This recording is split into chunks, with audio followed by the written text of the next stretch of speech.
Did you know Jesus never actually called God his Father? Come on, Lily. Stop lying. Well, he did, Okay, that's better. but not in the way you think. No, it is in the way you think. Jesus is the unique Son of God.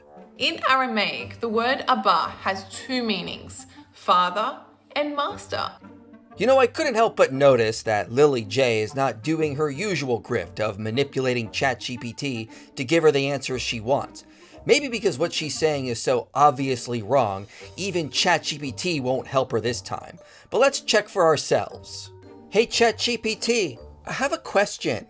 Does the word Abba in Aramaic mean father or master or both? Please answer in one sentence.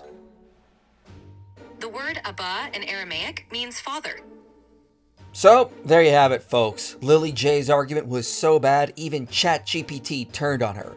And of course, I can't find any scholarly sources that say that the Aramaic word Abba also meant master. Now, if you ask Google's AI, it'll tell you it means master, and its source is Lily J, which should be the main reason we all should be fact-checking AI if it's getting its information from sources like Lily J. In reality, there are other words in Aramaic that better capture the sense of the word master. The word Abba is more of an intimate term. It's what children would call their father. You could use it for an authority figure, but it would come across weird if you called the wrong person that.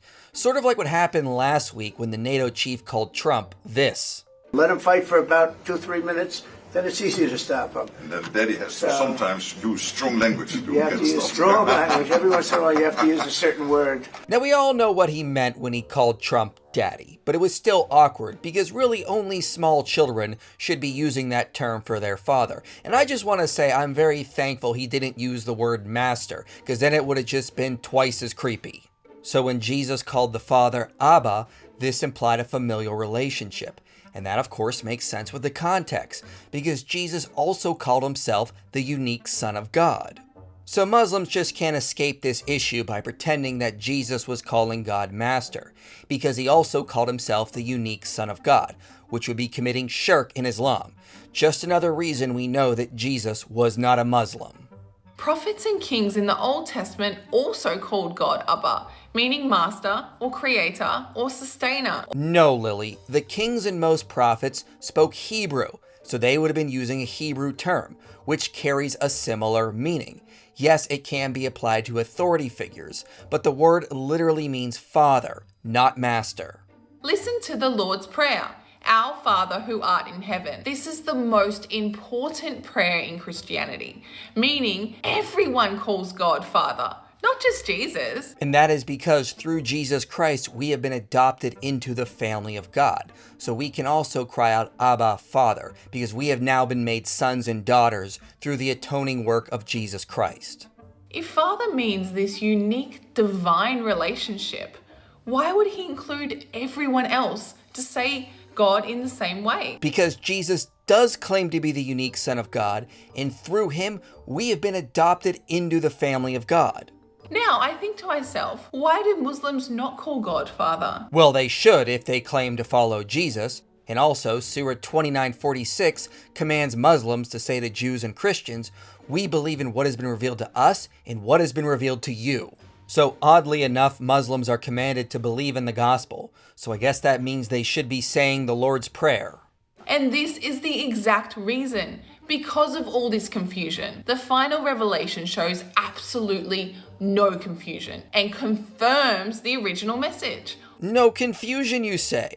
Well then why does the Quran tell Christians that we have nothing to stand on unless we observe the Torah, the gospel, and what has been revealed to us from our Lord? In fact, the Quran never says our scriptures have been corrupted, but claims to confirm the scriptures that the Christians had in the 7th century.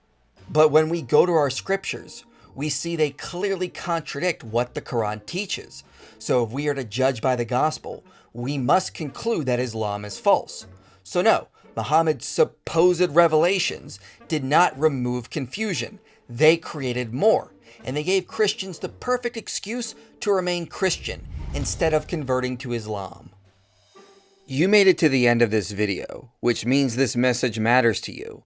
If you want to see more content like this reaching people for Christ, you can help make it happen. Your support makes these videos possible. Click the link below and donate today. And if you want to go even deeper, consider joining our Patreon community. You'll get early access to videos, behind-the-scenes content, and a place to connect with others passionate about this mission.